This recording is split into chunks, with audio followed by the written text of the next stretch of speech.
I know it brings you comfort and is extremely exciting. However, you have to accept that near-death experiences are not from the spirit. They're demonic. They're visions or dreams given to you by fallen angels. They are. Stop fooling yourself. Heaven is not about you or your loved ones, but God. Every single person in the Bible who had a glimpse of heaven strictly talked about God or the angels. Never was a dead person mentioned or the visitor's feelings of peace and whatnot. Paul, the Apostle Paul himself, couldn't speak about what he saw, but you think that the Almighty granted you that immense privilege? But what about the fact that I saw myself outside of my body? What about the fact I knew exactly what people were doing or talking about even though we were 100 meters apart? The fallen angel was the one outside your body. He was the one listening into the conversation and then gave you that memory. The same can be applied to the woman who, after her NDE, knew her son would die, and then he did. There's the possibility that since the fallen angels have been here since the beginning, they've noticed patterns and know who's more likely to die, making that a prediction and not a prophecy.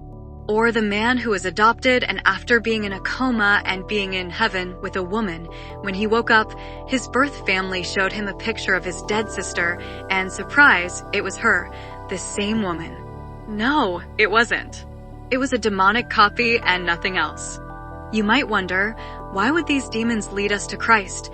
But think for a second. If there are supernatural events that the Bible doesn't cover, won't you be more willing to accept, to experiment with, and to condone other types of spiritual practices? You always have to look at what the end goal is. Once you do that, you'll see the trap from the beginning.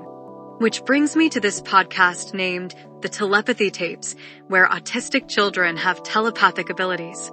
Which, once again, folks, are demons. Demons have access to our thoughts. They possess these children and are now having their way with them. Do you know what's so diabolically genius about these entities? They told the child to say to the adults that beforehand they need to believe she can hear her thoughts. Did you catch that? They need your permission to be able to read your mind. If that was indeed an innate gift, then no type of belief or permission would be needed. Then, these demons have these kids using crystals so they can have good energy around them. Remember what I said about the end goal? Why is it necessary to work with crystals? They're trying to get you away from God. They're trying to make you accept, experiment with, and condone other types of spiritual practices. And it all started with a little mind reading. Funny how these kids can also talk with dead people. According to the Bible, all dead people are in Sheol. These are demons, people. The devil comes disguised as an angel of light. Just because something brings you joy, comfort, and wonder doesn't mean it's good. But I know you won't stop. How could you? It's so fantastical. It makes you feel special, part of something greater. God is boring. A lot of patience, submission, and one-sided conversations, and only one side has to do what the other asks of. Those are demons, but you won't listen, and I don't care. I don't know how this process works. Although I'm commanded to preach the gospel and warn everyone, I know God knows who belongs to Him. So, even if you're a vulnerable, autistic child who never got a fair chance in life, God knows what's truly in your heart.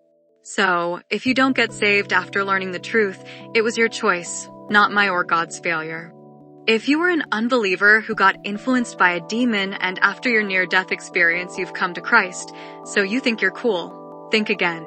It makes no sense that the Lord Himself would have someone who was raped as a child now have the same memories as her pedophile so she could understand him better. That is morbidly hilarious. But that's what you believe, so